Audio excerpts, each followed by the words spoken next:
Hey there, a warm welcome back to Connect and Convert, the Sales Accelerator podcast, where small business owners tune in to hear the insider secrets to help grow their sales faster than ever. Yes, isn't that right, Leah Bumfrey?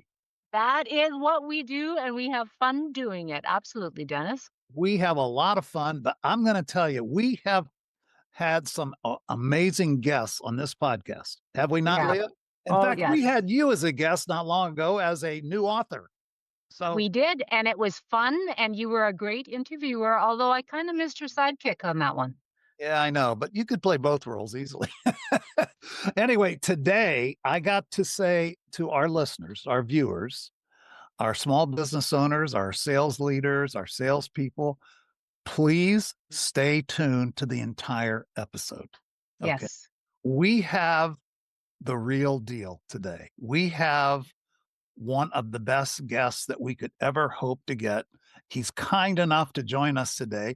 This dude is a multiple best-selling author, an internationally known and recognized authority in online marketing. He's a featured media expert on CNN, New York Times, you name it, and he is often quoted in the marketing press. His name is Bryan Eisenberg. Hello, Bryan Eisenberg, and welcome to Welcome, Connect and Convert. welcome. Thank you so much for having me today.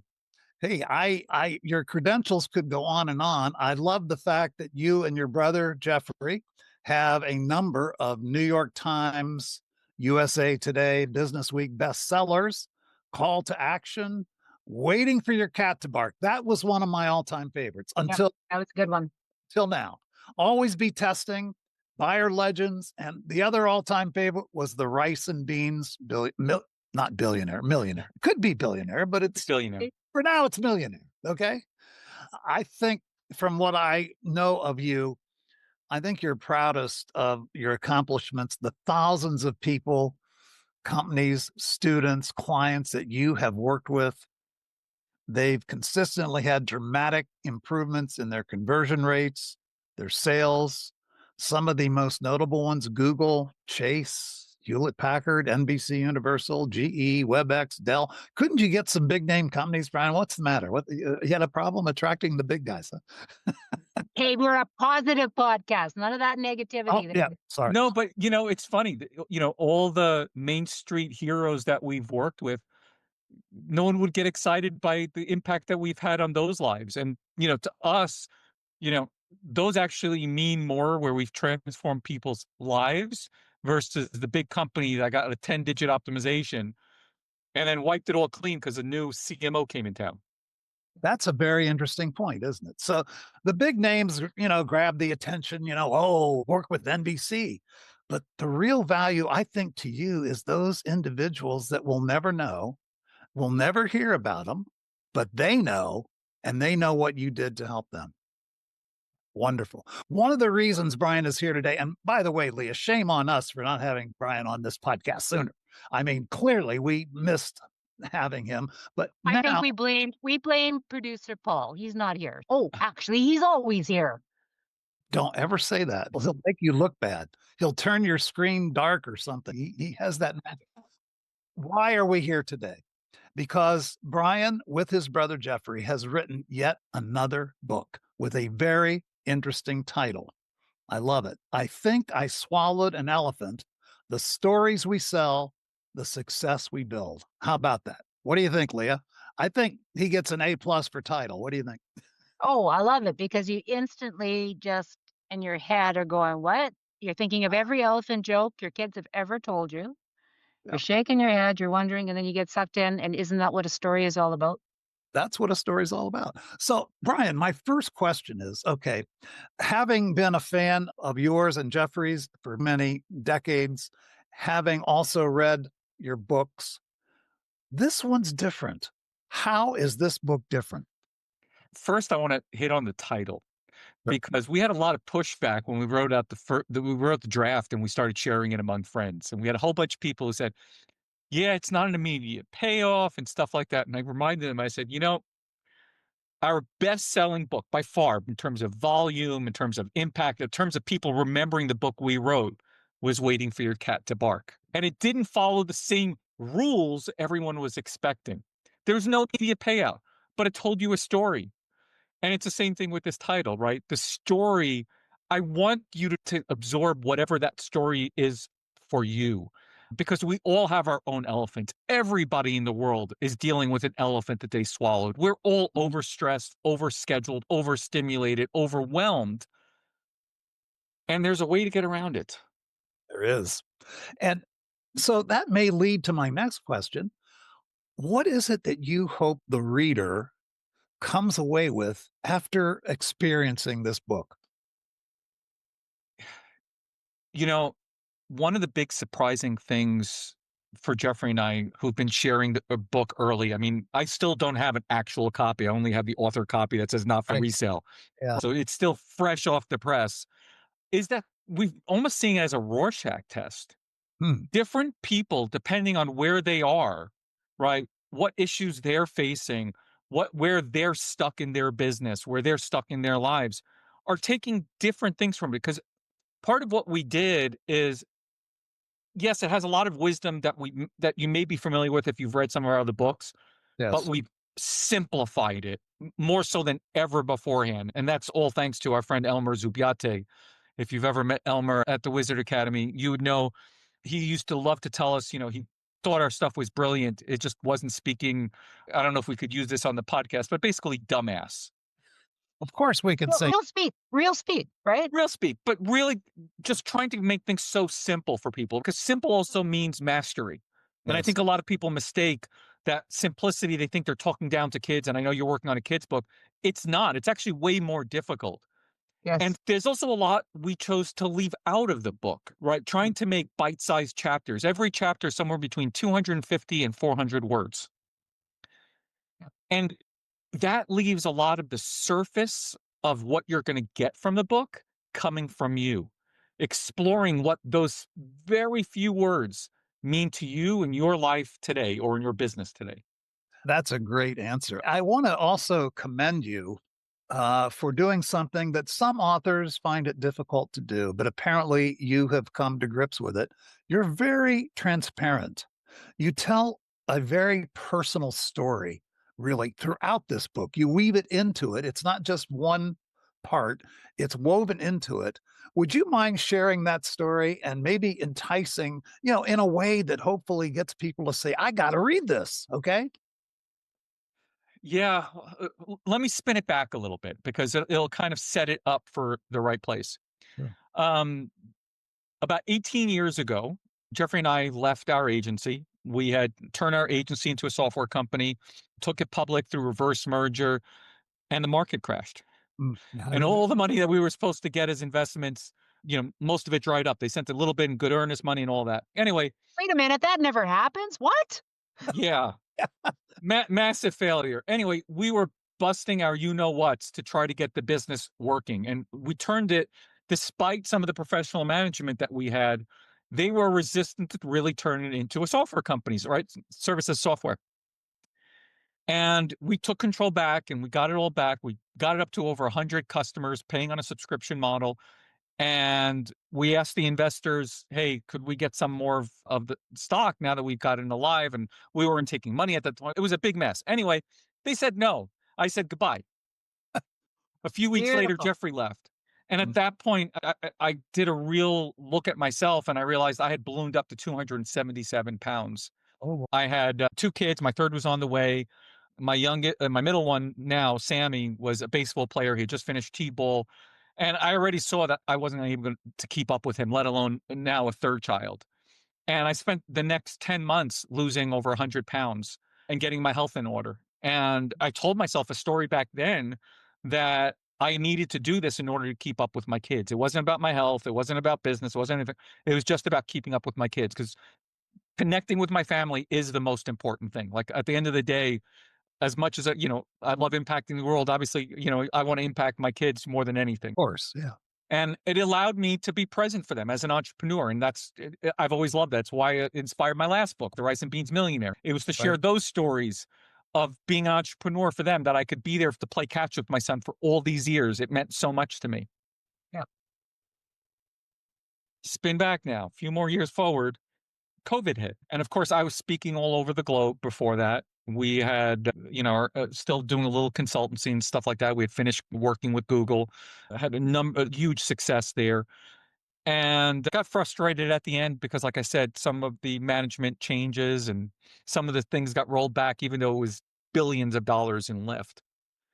And we got frustrated. So we said, okay, we're going to start working more with small businesses. And, we were doing that. We were advising a couple of companies, doing a little consulting, on their stuff. But my world shrunk and the weight slowly crept up. And those of you who know Jeffrey know that he also dealt with several health issues over the last few years. Yes, he did, unfortunately. And he's fine now and working on an exciting new project. And it was July of last year when I decided that I was going to get direct medical care for all the caregivers in my wife's home care business. Oh, We bought a franchise because I wanted her to be an entrepreneur and have those joys, the headaches as well, but the joys too. Uh, Understand the headaches, have the joys. yeah. Correct. But so we signed up for the direct care practice and we signed the whole family up just so we can all take advantage of it and have the minimum number to get the discount, blah, blah, blah. And we all got our blood work. And here I am. I'm walking every day, 7,500 to 10,000 steps. I'm eating plant based, minimally processed food. And Wow. yeah, I had put on a little bit weight, but I didn't realize it was bad. And then I got a blood test, and my blood sugar showed I was 376. My Woo. A1C was, I think, 13.9 or something like that. It was Wow. insane. Blood pressure high, all kinds I of issues. I had a painful bunion for years that I didn't even realize how bad it was. Obviously, I was maintaining with some chiropractic, but these were all related. Within 4 months, I reversed everything. that's And we can amazing. talk a little bit more about how, but the main thing for me was I knew all those months while the weight was creeping up, while I was trying to lose weight, that even as I was taking my steps, mm, the story wasn't resonating anymore. My kids are grown up. My youngest is driving now. My middle one was, off to college. He's working right now. My oldest as well. And keeping up with my kids wasn't the challenge anymore. So that story creates friction, right? When it doesn't align with who you are as a person, it's not authentic anymore. Yep. Your body reflects it. And so I ended up with brain fog and fatigue, and I needed naps every day, and I lacked clarity and lacked motivation. Sometimes, even getting those 7,500 steps was because I was walking my dog in the morning. That's where I got most of my steps. Right. It was because my dog needed to walk too. And so I was doing it, but I wasn't really living life. And I was sitting on the couch most of the day trying to wait for the day to come over. And when I got that blood work and the practitioner told me, I want to put you on medication, I said, no, you got to give me 3 weeks. And Wow. I knew at that moment I can either unfortunately follow the path of my brother who's been through a number of illnesses and have to take all kinds of medication, or I can be that person who's disciplined and change what I'm doing and change my life. And since then, I can't even tell you the amount of change that's happened. That is one, and that story alone to me is inspiring. And you weave that throughout this book. There's one chapter in particular, chapter 86, building a persuasive system for health transformation. You even address it directly. For like you said, this book, you read into this as the reader what you want to read into it. Yep. The other cool thing is every chapter stands on its own. You don't have Yes. to read chapter 3 to understand chapter 10. Yeah. I mean, there is some flow to it, Yeah, there is, some but connect. But yes, you can pick up any chapter any day and be like, wow, there's something there I need to chew on. No, no pun intended, or maybe a small pun intended, that you can apply to your life or to your business immediately. I mean, I am now truth truthful statement. I am now using this book as one of my day starters, one of my day starter rituals. I'll pick a chapter. It doesn't make a difference because every one of them has a nugget. Every one of them says, "Holy bleep. I that's something I need to think about." Or that's something, yeah, I've been doing that and I need to continue doing that. And I think it reads like a conversation. It's like we're It having is. it's just Yeah. like this podcast because I feel like I've never had the honor of meeting you in person, Brian, but I've heard so much about you, and then I've read your other books, and then I just feel like I was further down the rabbit hole of who this guy is. I related to the fact that you love your brother. Your brother had stuff going on. I worked with my sister for years, and there's wonderful parts of that, and then there's also the challenging parts of that.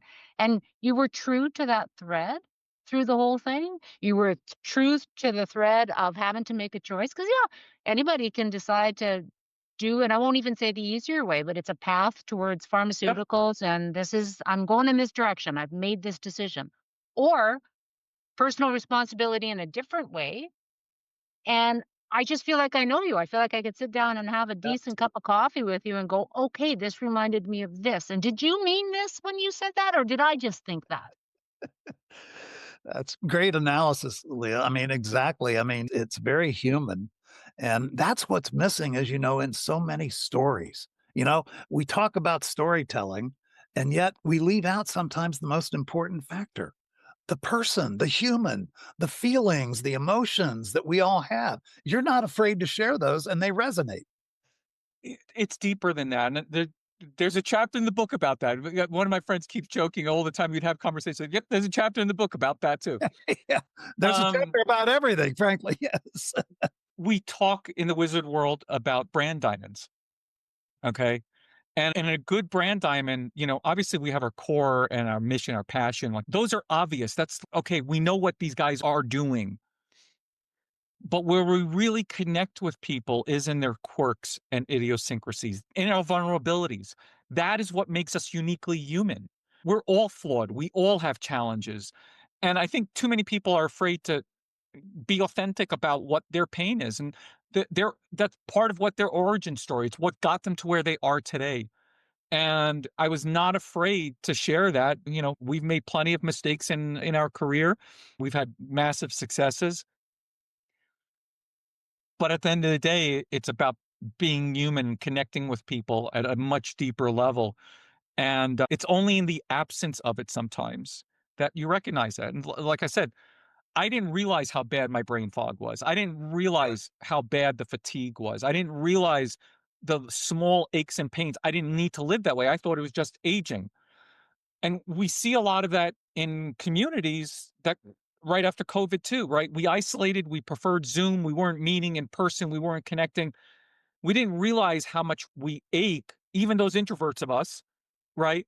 To connect with people on a real basis. And yeah, it became a priority to make sure that, there wasn't any persona, any mask showing up here. It was a real person.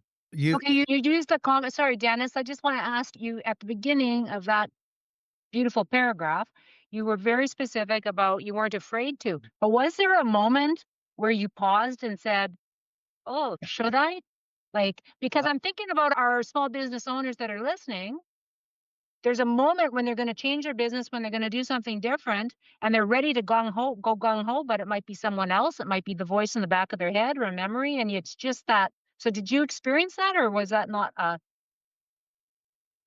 Yes. When I first lost 100 pounds, I was very passionate about teaching people to do it. And there are a lot of digital marketers out there today who've followed my path and journey. People like Leo and a bunch of them who decided they saw my weight loss transformation back then and they did the same thing. So it was inspiring. And I told Jeffrey I want to go out there, and talk about it more.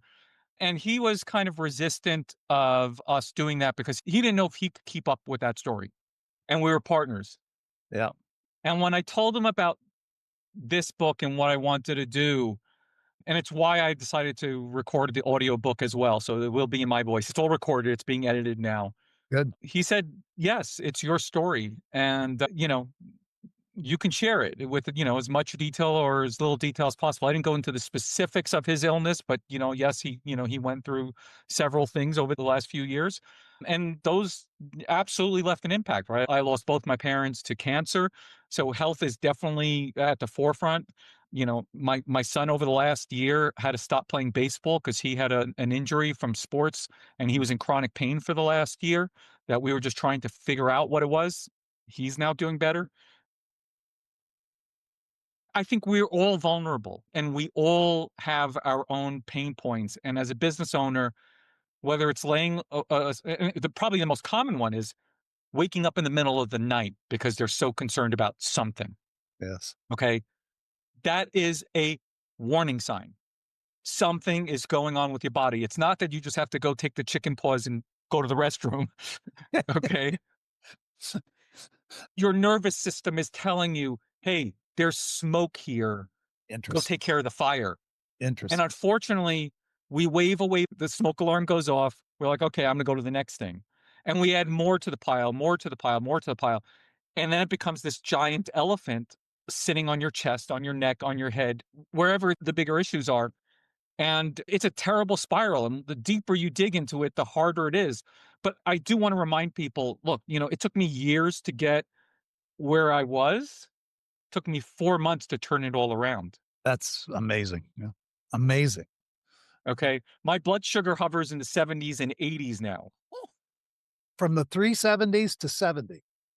And no medication. No medication. That is unbelievable. Bravo. I happen to believe, as obviously you do, that that the body is a healing apparatus. It can heal itself if you let it heal itself, if you don't interfere with its healing. And obviously you tapped into that. You Well, found a way to do that.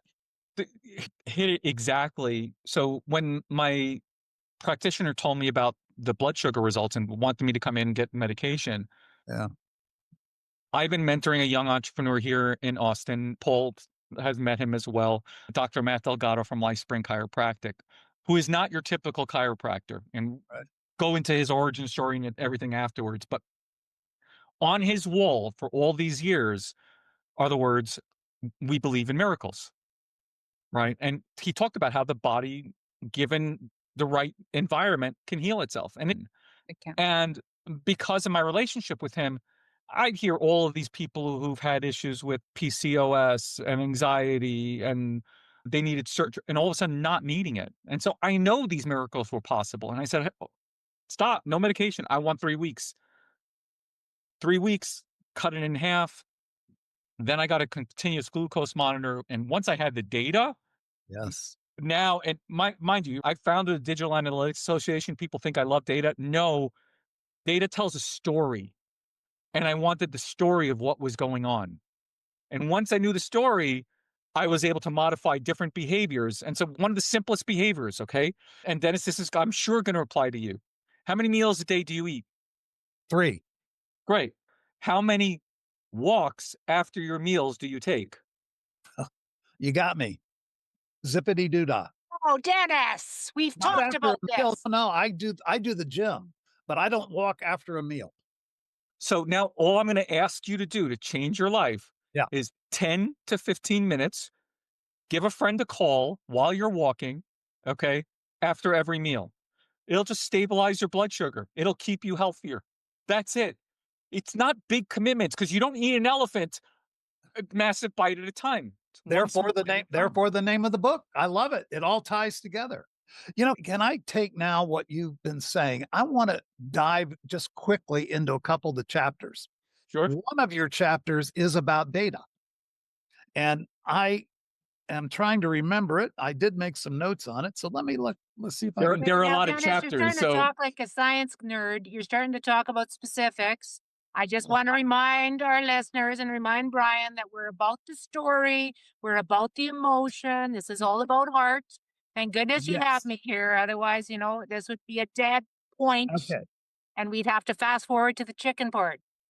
Leah, you'll be very pleased with how I will handle this, okay? Okay, it relates to Brian's CGM. It's a continuous glucose monitor. It's new technology, as we know. It gives you, some of my relatives have these things. It gives you a minute by second reading of your blood glucose, right? yeah, and it's been out for a while, but it's Yeah. now over the counter. You can purchase it. So You can anybody fill can it. have it. Right. Just another biosensor. But here's the deal. It gives person with that blood sugar problems, either too low or too high, it gives them real-time advice on what happened. How did they get too low or how did they get too high? Am I correct on that? Yes, but I'm going to take it even more. So it's not about the problems. So now I'm going to tell you something you probably never heard, and Leah, you're going to appreciate this one. You know what the word aging Where it comes from? I don't. Aging stands for advanced glycation end products. Fancy name, age. Oh, I'm loving this. Okay. I just finished cooking the chicken. You know when you put chicken like raw, it's got that pink cartilage and all of Yeah, that? What happens as you cook it? It turns turns tan or brown, doesn't it? Yeah. correct. That's the glycation happening. That's the burning of the sugars. Okay. And every time your body spikes your sugar, you are glycating yourself from inside. You are cooking yourself like a chicken from inside. Wow. The reason being, so if that blood sugar gets too high, right? That's why you walk right after you eat. It just brings it right back to natural balance, and you're not going to glycate. So you'll look younger. Your skin will glow better. Um, Damn. yeah, I actually have a friend who's I got to take a putting break out a right book now. I called got to The go walk. Anti-Botox Lifestyle, and it's all about understanding this core premise of glycation. Yeah. I never knew that. But you have now just given me see, I have a wife who loves to walk and a dog who needs to walk. So you now have given me motivation. You're going to make my wife very happy because I will now say, honey, let's go take a walk tonight after dinner. I love it. So you've just probably given my marriage 10 more years, or something, you you didn't know that. Anyway, I want to Producer jump in. Paul Boomer here, and want to let you know that this was an hour-long conversation, but we decided to split it into two parts because A, an hour is a long time to listen to a podcast, but B, it is so powerful what Bryan has been saying that it's better split into two. So we've done just that. Now, make sure you come back for part two because we dive deeper into the discipline and the few different rituals that he has and that he recommends that will transform not only your business, but also your personal life. Plus, we also explore a hot topic, which is how AI helped him shape his book. So make sure you come back for part number two with Bryan Eisenberg.